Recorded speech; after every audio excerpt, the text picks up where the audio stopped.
15 на минути пред 8 часот, време за првиот разговор во студиото за ова утро. COVID-пандемијата предизвика економска криза на глобално ниво, а дополнително војната во Украина со нападот на Русија дополнително ја продлабочи оваа криза, која што најтешко се одрази кај ранливите категории на граѓани. Како банките за храна придонесуваат кај најранливите категории на граѓани во ова кризно време, кога цените на храната континуирано растат, разговараме со Душко Христов, председател на организацијата Банка за храна Македонија. Добро утро и добро дојдовте. Добро утро и добро дојдов. Како сте утрово? Уморно. Уморно и подготвени за нови предизвици. Секако, затоа што сме и вака обележени денес. Како што најавив, се наоѓаме во навистина тежок период, кога побарувачката за храна е зголемена, поради што ви активно работите на терен за да ги задоволите потребите на сите оние ранливи категории на граѓани на кои што им е потребна помош. На сите оние кои што колку што може, бидејќи убаво кажавте во воведот дека кризата си го прави своето. Одредени донации кои што претходно сме ги добивале редовно и на месечна основа, донаторите веќе се размислуваат дури и 2 пати, негде и 3 пати, дали можат, не дека не сакаат, дали можат од дел својот асортиман да го наменат за категориите на граѓани кои што ние веќе 3-4 и повеќе години активно и, да речеме, месечно ги поддржуваме. Да, сведоци сме дека пандемијата, ако се го направи своето, во некои изданија претходно сме кажале колку и како самите граѓани се обраќале до нас. Ние кажуваме дека во одредени моменти дури и до 300% доаѓала побарувачката за било каква помош, поготово па сега во ова време во изминатите неколку месеци, а па и денеска конкретно, таа слика од теренот, односно побарувачката е енормна. Значи, се јавуваат луѓе, веќе не знаеме од кои страни и по ја кажувам, бројни пораки во инбокс или во оние контакти кои што ни се остави на социјалните мрежи се јавуваат. Значи, мала, може да речеме, на мала агонија на они што нема, сега уште повеќе нема. Сега токму заради ова вакво искуство и состојбите на терен, вие пристапувате кон еден малку поинаков начин на функционирање и поинаков начин на помош на ранливите категории, затоа што ниту една банка за храна во светот не може 365 дена да храни одредени семејства или одредени ранливи категории. Токму затоа вие пристапивте кон помош на семејства во руралните средини со помош за само одржливост. За што станува збор? Вчера конкретно бевте во Радовиш. Да, токму така, претходно додам што мало дополнение, банките за храна, кога рековте, во моментов банките за храна широм Европа, каде што и ние припаѓаме, како членка на Европската федерација на банки, се првите тие кои што се на првата линија кога доаѓаат избеглиците од Украина. Тоа се претежно во Полска, бидејќи имаме таму сестринска организација која што се е огромна и ние како федерација сите за банки за храна дадовме свој придонес во седо тоа, негде околу 300.000 евра се собравме да им доделиме на Украинската банка за храна, пошто и таа е наша сестра организација, а ние пак како организација ќе одговориме на прашањето.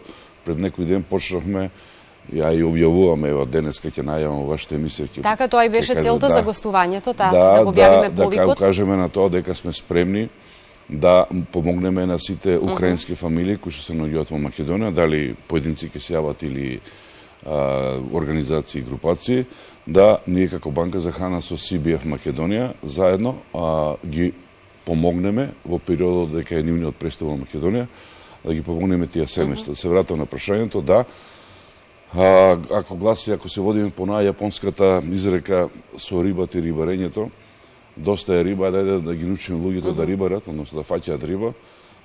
Ние веќе скоро години и пол ден истражуваме по терен, се среќаваме со семејства кои што се расположени, имаат своја желба, искуство, нормално и мотивација, да влезат во еден нов систем на самоодржливост. Ние како Банка за храна со CBF Македонија веќе имаме на некој начин концепирано региони каде што и веќе и бевме, и конкретно вчера за Радовиш, тоа е еден млад човек, лице со хендикеп, кој што веќе околу години и нешто дена разговараме дали ќе сака да ние му помогнеме во целиот тој процес, да го почне тој неговата мала домашна фарма, да наречеме, со која што ќе се стекне со една ново искуство, нова работа и пред се ќе биде само одржив за себе, значи ќе придонесе за себе и околината во која што живее, секако за општество. Дел од производите што како што ќе дојдат после неговата работа, ќе си ги задржи нормално за себе, останатиот дел ќе го понудиме како органски производи во општеството.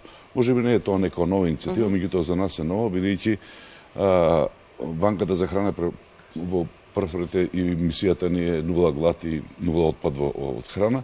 Тоа е едно ново искуство кое што за нас ни дава за право да велиме да, доста ги, како што рековте, не можеме 365 дена некое семејство да го поддржуваме.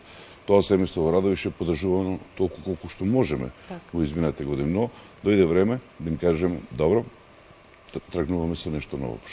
Така, рековте дека на овој проект работите веќе година и половина, сте поминале илјадници километри низ многу градови од нашава држава за да ја видите фактичката состојба на терен. Каков е одзивот кај граѓаните? Различен, мора да бидем искрен, имаме мрзливи граѓани и има и такви, но секако расположението кај граѓаните веќе бидејќи, па поготово сега во ковид кризата, доста, што е интересно да кажам, доста млади луѓе или средновечни луѓе се враќаат, кои што па биле на листите на Центарот за социјална заштита од урбаните средини, се враќаат на село и тие се едноставно расположени многу повеќе да се фатат во коштец со она што сака да го работи или може да го работи. И треба само мала помош, затоа сме ние тука. Имаме одредени средства, одреден фонд кој што можеме да го намениме за таа намена. Секогаш при секој ваше гостување уште еднаш потсетуваме на процедурата, каде и како може да ви се обратат граѓаните кои што им е потребна помош и треба да ја добијат од банката за храна. Ви кажав на почетокот дека доста се јавувањата преку социјалните мрежи, тоа е најлесен и најбрз начин да се јават, но мора да укажем на тоа дека не секогаш излегуваме пресрет на сите, бидејќи се има одредена постапка и процедура за која што ние се трудиме да ја запазиме, да согледаме претежно преку наши партнери организации на локално ниво, да видиме навистина дали тоа семејство, таа индивидуа има потреба од помош. Бидејќи знае, сведоци сме и тоа мога да го кажам, многу од нашата помош, од нашето искуство, не би зборувал за останатите иницијативи, завршило во раце во кои што не требало да заврши таа помош. За жал. Да. Би сакало за уште еден проект, кога говориме што е актуелно, што работите, вие навистина имате многу веќе започнати проекти кои што се во тек и кои што ги подготвувате. Еден од тие проект Куќа, старо нов проект, рековте, во соработка со Општина Центар? Токму така.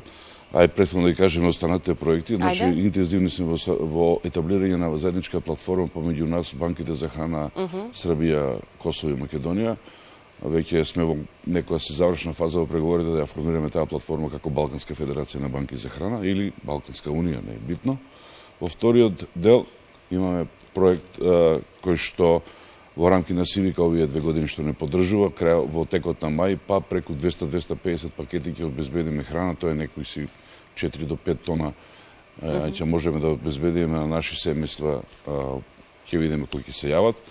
А во моментот кога што го спомнавме овој проект Куќа со Општинен центар, се потпиша со преходниот на градоначелник, меѓутоа и новиот Горан Герасимовски, пошто со кого ќе имаме средба непосредно после мисија, да го продолжиме тој проект Куќа, значи дека се собираат одредени средства, пред се да им заблагодарам на граѓаните кои што оставија своји донации во кутиите низ Општинен центар, каде што се распределени, поставени, се собра одредена сума на средства кои што ќе бидат исклучиво наменети за адаптација или реновирање на куќи на социјално загрозени семејства од територијата на Општина Центар.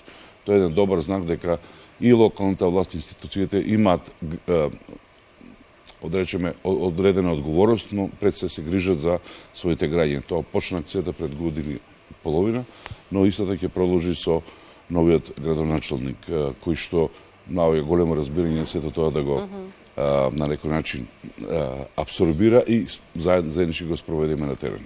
Особено е значајно што постојано го унапредувате начинот на кој што им помагате на ранливите категории на граѓани, што навистина е за пофалба.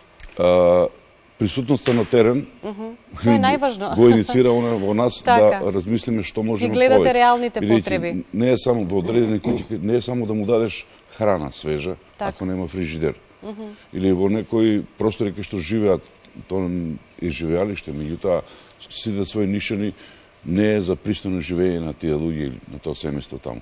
И затоа сите овие идеи се не ни паднале од небо. Тие се од секојдневието со кои што сме соочени како луѓе, како организации кои што делуваме на терен. Од таму доаѓаат, не дека се некои желби, силни желби на граѓаните, многу прости, многу искрени, меѓутоа си треба време и процедура низ која што ние мора да поминеме заради транспарентноста према оние кои што ни ги даваат средствата и секако да јавноста да просуди дали нашата работа е транспарентна или на некој начин некој би рекол дека не е.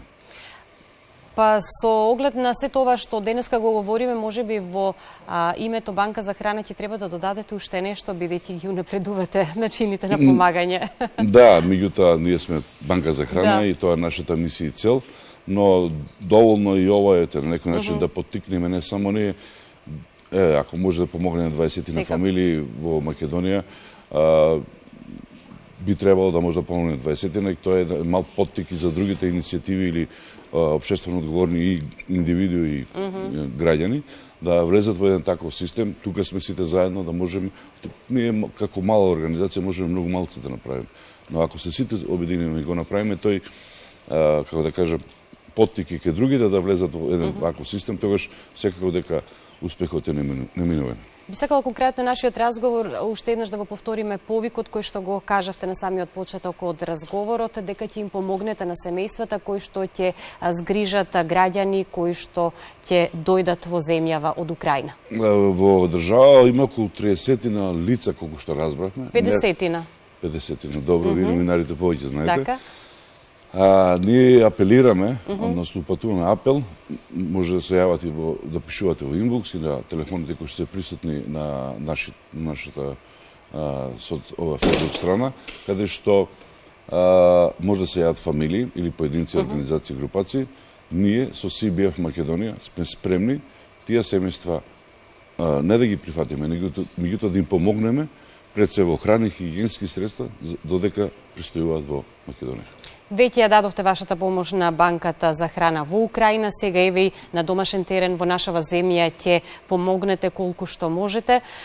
Јас ќе ви се заблагодарам многу за вашето гостување и останува апелот до сите поединци, до сите организации, институции кои што можат да помогнат, секогаш сте отворени за соработка. Секако тука сме. Благодарам поканата. Ви благодарам и беше задоволство.